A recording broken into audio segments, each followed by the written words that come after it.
Hi, welcome to session number 13 in our Getting Focused for Running and Fitness series.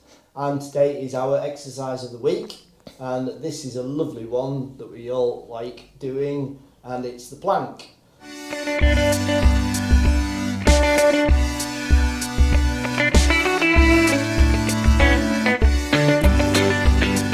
So, Kim, why is the plank good to do?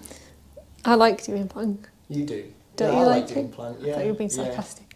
So plank is a really good isometric exercise. That means you're just holding it static. You're not doing any kind of movement like we've done for our previous ones. Our previous ones have been compound exercises where you're working a lot of muscle groups all at once in one big movement. This is working a lot of muscle groups all at once, but it's just holding them and bracing them. So it's making them stronger, but without any movement. So plank's really good for this mythical core that we all talk about. So the core being from your shoulders all the way down to your hips.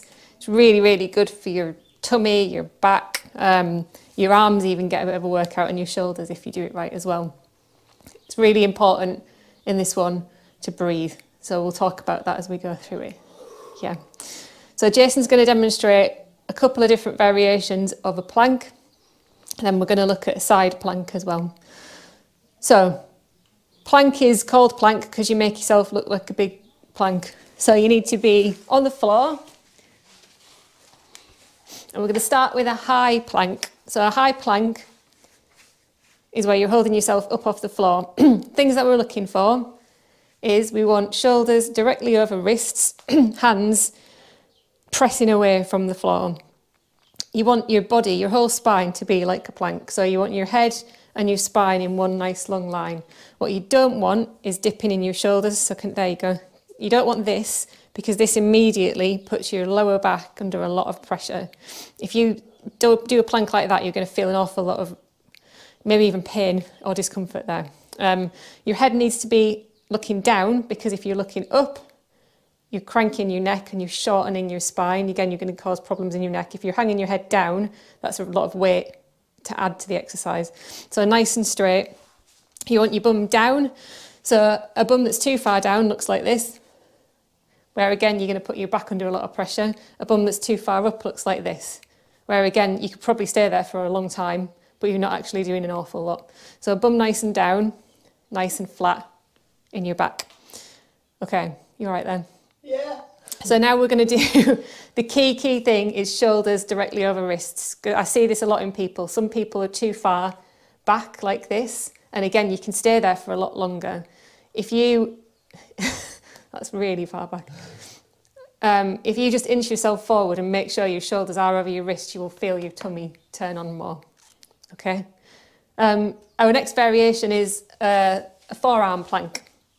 So you can come down onto your forearms. It gives you a bit more contact with the ground than just hands. And it also means that your wrists aren't under a lot of pressure. So it might be a bit easier for you. Exactly the same principles. So you want your shoulders directly over your elbows and you want a nice straight line. And when I say straight, obviously Jason's back isn't completely straight. There are some contours there, which is fine. Everyone's got a slightly different, everyone's got a contour. Your spine is S-shaped, but you want to feel that straightness. So you want to be, your bum wants to be turned on. You want to be feeling it in your tummy. I can see he's shaking a little bit already. Because you've been talking. Which tells me that he's doing it right. Okay, come down. Do you need a break? No, it's fine. So what you're aiming to do is try and hold that position just for as long as you can. If you can hang out quite comfortably in a plank for a minute or more, you need to start adding some movement to it because you're not really getting loads out of it. So aim for a minute when you're first starting, aim for whatever you can. Take little breaks that add up to a minute, just do 5 seconds, 10 seconds. And then rather than you might get up to 2 or 3 minutes, but so then rather than trying to go longer than that, you can start to introduce some movement and dynamic elements to it as well. In our video, our workout video that we did, the third workout video we did, I think, that involved some mountain climbers. We had, in the Tabata sessions, we had squat thrusts, so you can do things like that in your planks. You can do... So we'll show them. Yeah. Are you sure? I'll show them, don't worry. You sit there. So you can do things like toe taps, where you're just taking your foot out to the side, and this is working your obliques, the side of your body. You can do things like leg raises. So that's harder on your core, again, your tummy, but you're also working your glutes a little bit. So you can just hold it, or you can do alternating ones. Challenging your balance as well. So again, as runners, static exercises are great, but we don't want to be doing them all the time. The more movement you can incorporate, the more that's going to help your running strength, rather than just holding something for as long as possible. You can also do shoulder taps. So with these ones, you set your feet a little bit further apart, and you can actually narrow your hands a bit more, but you really feel that in your tummy. You're trying really hard to keep this as still as possible, not rocking your hips. Okay. Yeah, and then side plank is another good one to have in your pocket. So again, a few variations. You can do a high side plank if you want. Do a high side plank. Harder exercise again for the same reasons as a high plank, but you want to try and get your shoulder over your wrist. Everything nice and in line. You don't want to be tipping forward, so by holding your arm up in the air, that helps you not to tip forward.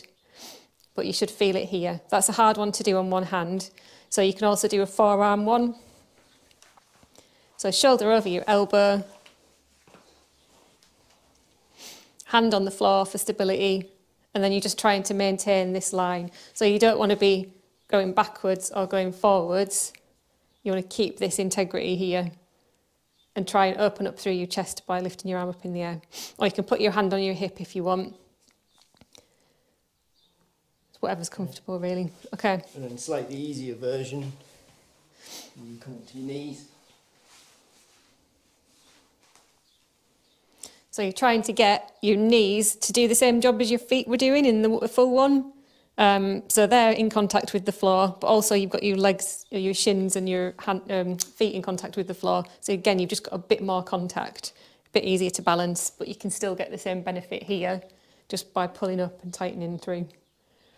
So again, side planks, you can hold them for as long as you want as well. If they start getting easy and you'll be able to hold them for a minute, again, you can add some movement to those. So you can do... Or you can just lift your foot to there. And hold it. Or then you can start doing onto knee.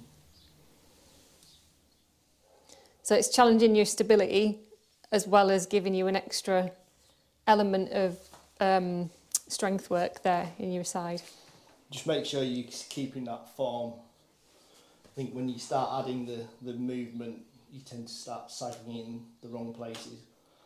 Big area where you'll feel that is definitely your lower back. So your lumbar spine doesn't have a lot of movement in it, and it takes an awful lot of flack when we're not doing things properly in our core and with our glutes.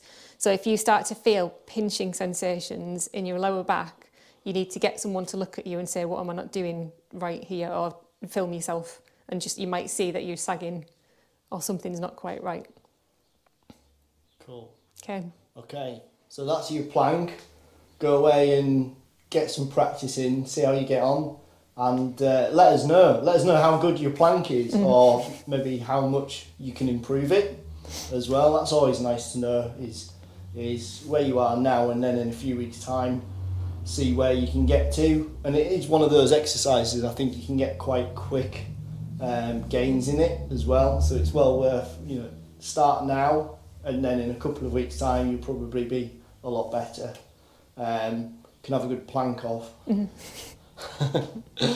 Okay, thanks for watching, and please remember to subscribe and like the video if you liked it as well. We really appreciate that, and we'll see you next time. Thank you.